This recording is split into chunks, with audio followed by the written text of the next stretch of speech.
I was about to sign up for badminton because badminton's a pretty cool sport.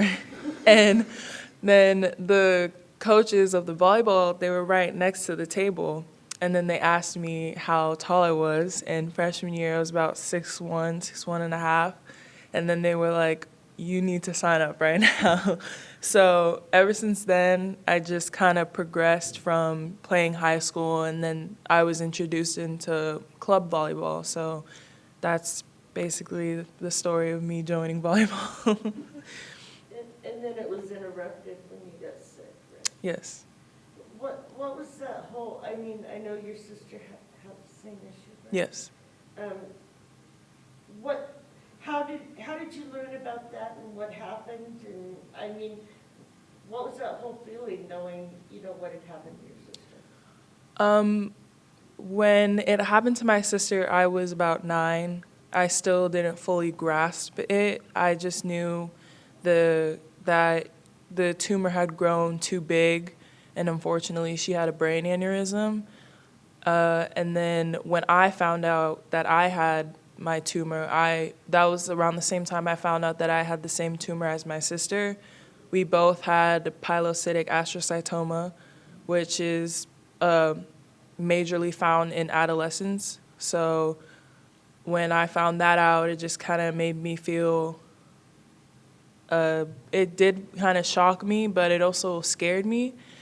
And then also when I was able to get the treatment that I was able to get, it kind of made me feel like kind of survivor's guilt because I was able to get the treatment and the care that my sister wasn't really able to get. But at the end of the day, I'm very blessed to still be here and to still be able to play the sport that I love. Was it hereditary in terms of anyone else in the family? I did do genetic testing, but they didn't see any correlation to that. So just incredibly bad luck. Yeah, yes, definitely incredibly. Just my mom thinks it was either like an environmental wise because since it was not hereditary, my mom believes that it had other factors to it. I mean, how has your family dealt with it, and how have they kind of helped you rise above it? They've definitely helped me a lot. It was definitely hard on my mom because I am her second child that has gone through a tumor.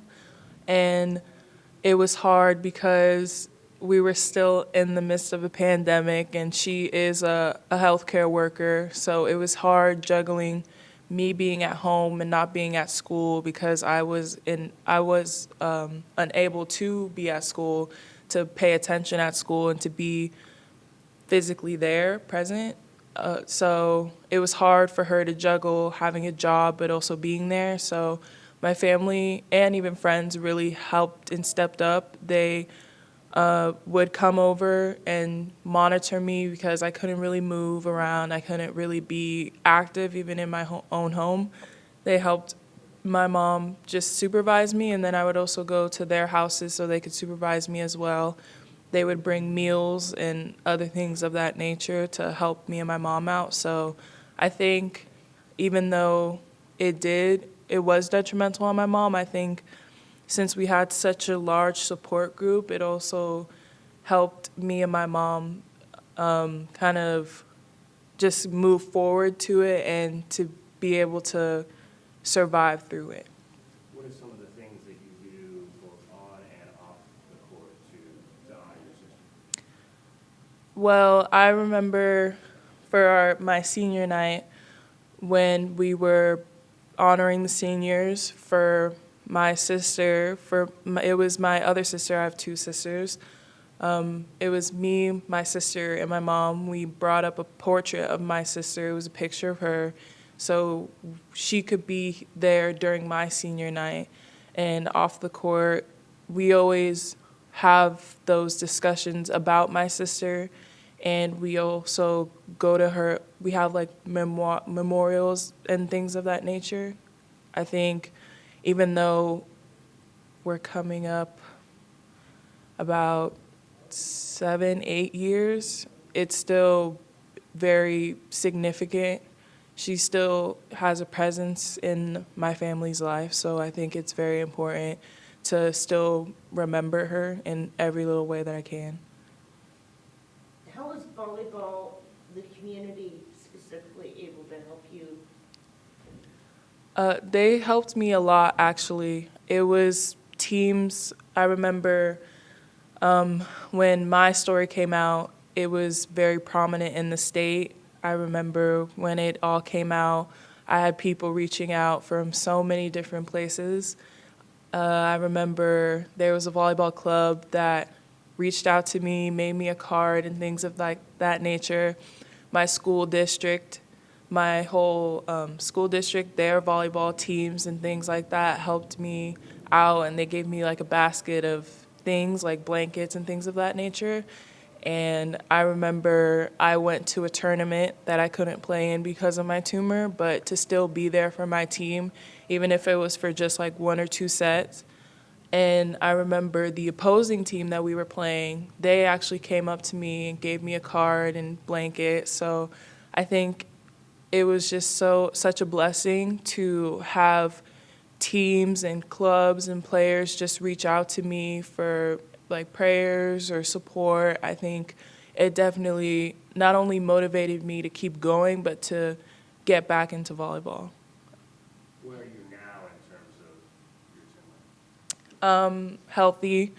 I do yearly MRI scans. They've progressed from monthly to yearly because every single one has came back clean. So it's just as now just keeping myself healthy and keeping my mind healthy and to just be safe.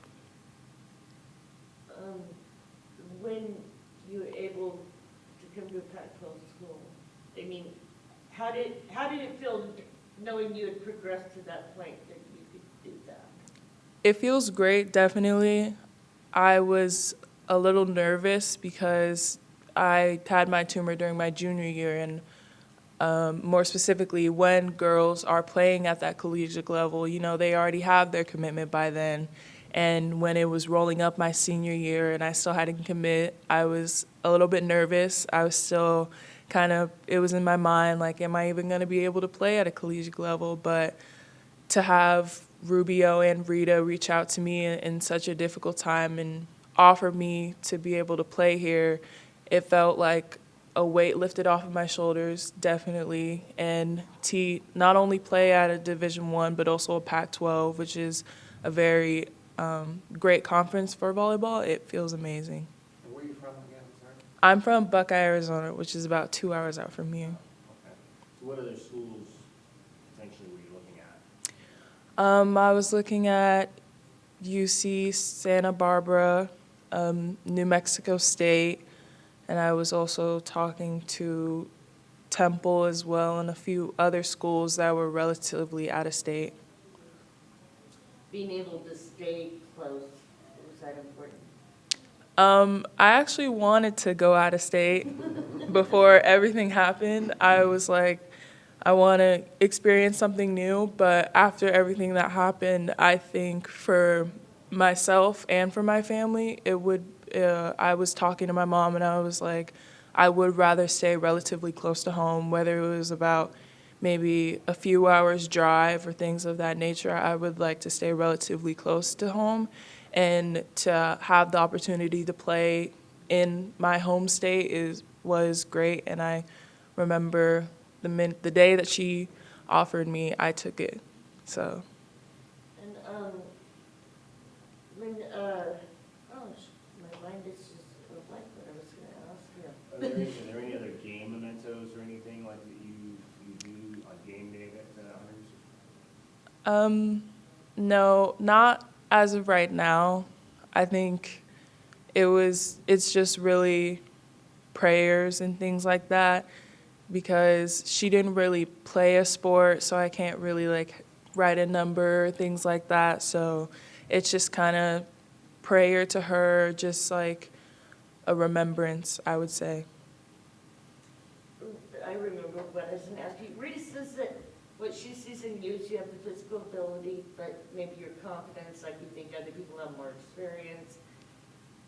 How do you how are you working through that? I believe I'm working through that by listening to my coaches and understanding that there is a reason why I'm here, and to understand that I have the ability to do it, even though there are girls that are more experienced than me and have started way younger than I have, to understand that this is a learning environment and a learning situation. So it's only really up from where I am currently right now. And you want to go in the medical field, right? Yes, either like biotech or pharmacies, yes. And going off of that, how has it been balancing school and being a student athlete at the same time? It definitely has been challenging, but with the resources that the campus has given us, like the CATS Academic Center, and being able to go to a learning specialist every day or go to tutoring every day, it definitely does help a little with the workload, because they are there to help you, and if you have questions, like they're there for you. So I would definitely say it's been easier. The transition has been easier than I expected, mainly because of the resources that they offer here.